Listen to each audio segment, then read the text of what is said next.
Hello, my name is Eric Beltran, and today I am going to talk about thrombolysis before thrombectomy.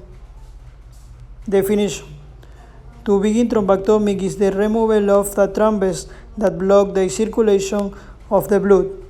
In addition, thrombolysis before the surgical intervention plays a very important role.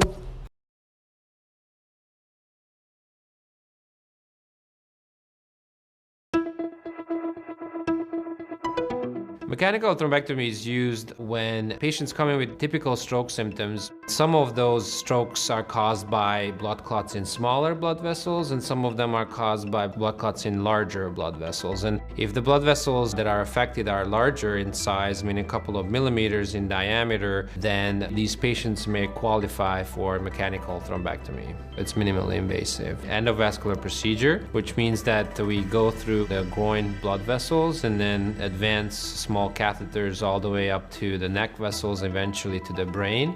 Through those catheters, we can use several different types of devices to remove blood clots from the brain. Basically, pulling blood clots out of the brain with the help of our catheters and endovascular tools. Recovery is not really dependent on the procedure itself. Once we remove our catheters, the hole seals up within a few hours. It depends on how severe the stroke symptoms were or how severe the stroke was, and the recovery in an optimal case, if the procedure goes well and there's no significant brain damage, then yes, we've seen patients walking the next day after a stroke. If there is more damage, then it could take a couple of days and even rehabilitation stay first. We have a system that all of our patients are followed, usually 2 to 4 week time window after discharge from the hospital, when we see them in clinic, evaluate them, make sure their workup has been completed for the stroke, they are on the right medications to prevent further strokes. The patient is not taken care of by one person when they arrive to the Cleveland Clinic, but a whole team. Nurses, ED physicians, neurologists, endovascular specialists are all trained to deal with. Application: as an objective, we have relieve retrosternal pain, decrease respiratory distress, preserve and archive adequate blood risk, access possibility of bleeding. Drugs that dissolve the thrombus, that's what we're going to talk about right now, and these actually break the clot down, clot-busting drugs. So you'll hear them called thrombolytics. Alteplase, TPA, Retaplase, Retavase, Tenecteplase, TNKase. These are the newer thrombolytics. The older thrombolytics were streptokinase and urokinase. Maybe you'll hear them called fibrinolytics, as in to break down fibrin.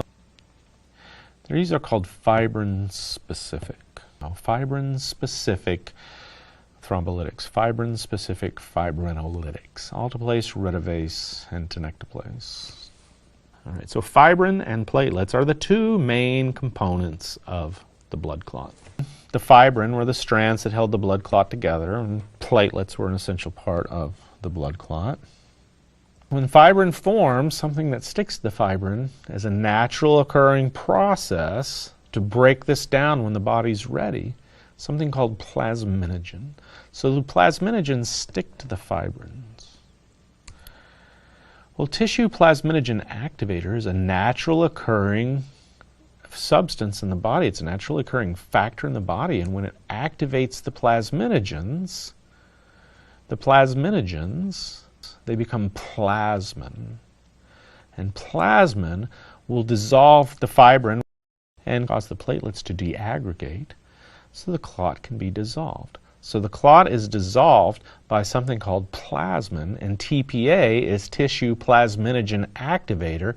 It converts the plasminogen into the plasmin so the clot can be dissolved. These agents are called fibrin-specific because they only activate plasminogens that are attached to the fibrin. Streptokinase and urokinase are the original thrombolytics. But they're nonspecific because they're going to activate plasminogens that are floating in the plasma. So because streptokinase is isolated from a bacteria, it has a much higher rate of allergic reaction than. Pros and cons. Both thrombolysis and alteplase and thrombolytic agents help to improve it, restoring the flow's of a vessel, arterial or venous, recently occluded by a tumor. On the other hand, can present complications such as blood clot.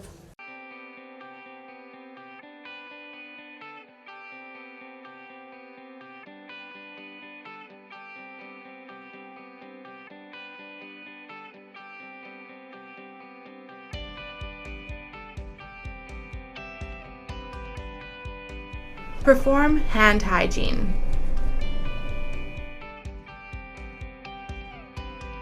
So swab the vial of alteplase in sterile water with the chlorhexidine swab for 30 seconds.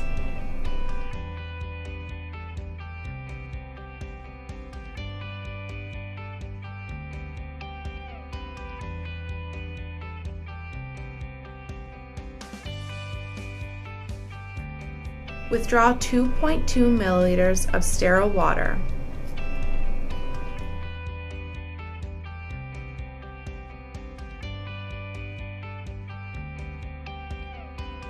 Inject 2.2 milliliters of sterile water into the alteplase vial.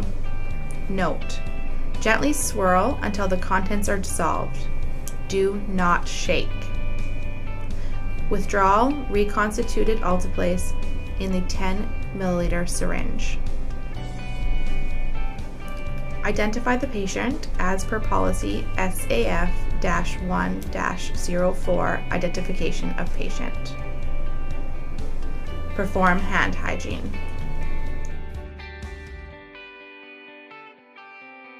Open centerline dressing tray.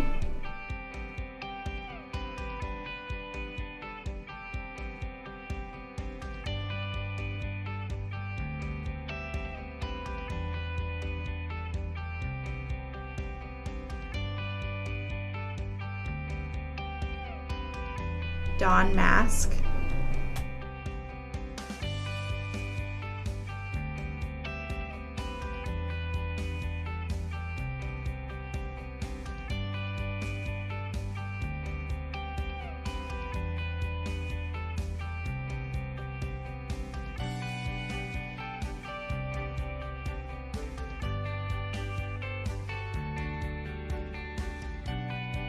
Drop on sterile pre-filled 10 cc syringe and injection cap.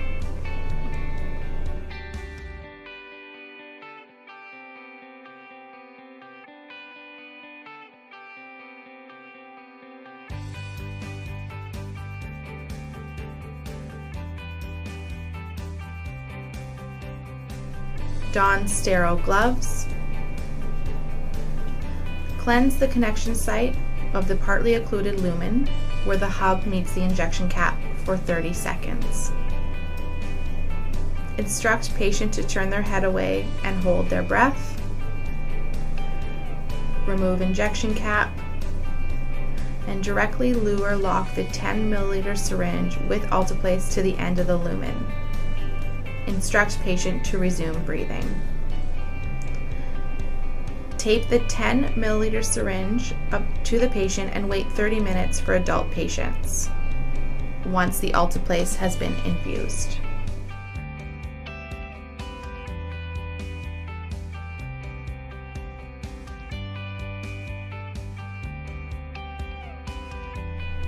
Perform hand hygiene. After 30 minutes, check for blood return.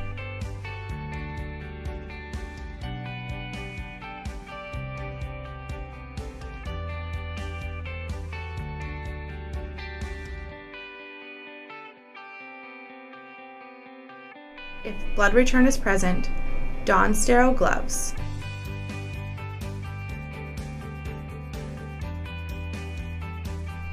Cleanse around the connection site for 30 seconds. Instruct patient to turn their head away and hold their breath. Aspirate 5 mL of blood, remove 10 milliliter syringe and discard. Attach primed injection cap. Flush with 20 milliliters normal saline pre-filled syringes.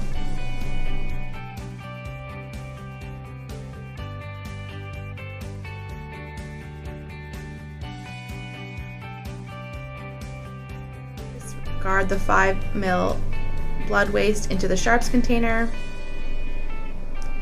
Doff sterile gloves. Problem applied in Ecuador.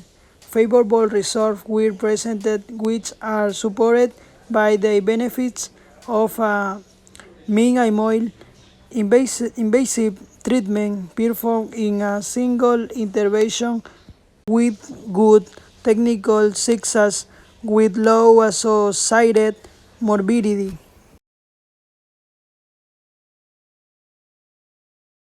Hi, my name is Paul Jun, and for today's Hippo Short, we're going to go over a simple memory tool to cover the absolute contraindications to thrombolytic administration in acute ischemic stroke presenting within 3 hours. Now, from institution to institution, the exclusion criteria vary slightly, and so you should refer to your institutional protocol. However, we're going to be covering the 2016 AHA-ASA guidelines, and it consists of one question followed by the letters A through G. The question is this a bleed? Like most institutional protocols, you get a non-contrast head CT to look for the obvious intracranial hemorrhage. But don't forget, suspected subarachnoid hemorrhage is an absolute contraindication. A is for AV malformation or aneurysm or any intracranial neoplasm for that matter. B is for blood pressure, systolic greater than 185 or diastolic greater than 110. C is for CNS procedure or significant head trauma or a recent stroke, any of which within the past 3 months. D is for diathesis, that's bleeding, coagulopathy like platelets less than 100,000 or INR greater than 1.7 while on warfarin, or a PTT that's elevated above normal while on heparin or novel oral anticoagulants. E is for endocarditis, whether it's confirmed or suspected infective endocarditis. F is for any former history of intracranial hemorrhage at any point in time. And G is for glucose less than 50 or greater than 400. And that's your memory tool for remembering the absolute contraindications to thrombolytic administration in acute ischemic stroke presenting within 3 hours. If you want more information on this topic, head on over to hippoeducation.com. My name is Paul Jun. I'll see you next time. Welcome and thanks for watching this mini-gem or geriatrics e-learning module brought Hello, welcome and thanks for watching this mini-gem or geriatrics e-learning module brought to you by AME, the Association for Elderly Medicine Education. My name is Mark Garside and I'm going to present this 5-minute guide to stroke thrombolysis. Now, due to time constraints, I'm only going to focus on current accepted evidence-based practice in the UK, and this presentation is mainly aimed at non-specialist staff working in the NHS. So here are the learning outcomes for this mini-gem. I'm going to talk a bit about the background and principles behind stroke thrombolysis and what it involves. Then talk about how to perform a focused assessment of a patient in order to facilitate rapid investigation and treatment. So the main message that I want you to take away is that stroke is a medical emergency and that time is brain. So it's been estimated that for every minute that goes by when somebody's having a stroke, nearly 2 million neurons or brain cells are lost. And the clinical relevance of this is that the damage is cumulative, and the sooner you intervene, the better chance you have of minimising the damage and the clinical impact for the patient. So thrombolysis itself is a treatment for ischemic stroke, the idea being that if you can lyse or break down the offending blood clot and restore cerebral perfusion, then you can minimise the amount of damage done to the brain and in some cases restore function. As it's a blood-thinning treatment, the main risk is of bleeding, and ischemic or infarcted brain is particularly susceptible to this. However, statistically, the chance of bleeding is outweighed by the chance of benefit from the treatment. It's important to remember that stroke is a clinical diagnosis, not a radiological one. So often if you scan somebody in the early stages of an ischemic stroke, you'll see a relatively normal-looking scan. On the right hand side of the screen here you can see a scan of somebody who's had a large infarct. This is what we're trying to prevent with the treatment, and if you see this, it means that that area of brain is unsalvageable and the patient isn't going to get any benefit from the treatment. So the only medication currently licensed for the treatment of acute stroke is alteplase, which is a recombinant tissue plasminogen activator. We give it at a dose of 0.9 mg per kilogram via IV infusion over 1 hour. And it's important that when somebody's getting the treatment that they're monitored very closely for any signs of physiological or neurological change in an appropriate environment, which is quite often an acute stroke unit. But before we get to that stage, you need to think about whether the patient's having a stroke. So remember that stroke is a vascular event in the brain, and as such the onset of symptoms will be sudden. You can use any screening tools that you might know, such as FAST or Rosier, but remember that depending on the vascular territory that's been affected and the fact that the different areas of brain have different functions, the symptoms can vary and they can be mixed. It's also important to consider stroke mimics, particularly seizures, sepsis, syncope and hypoglycemia. In particular, remember to check the BM. Conclusion.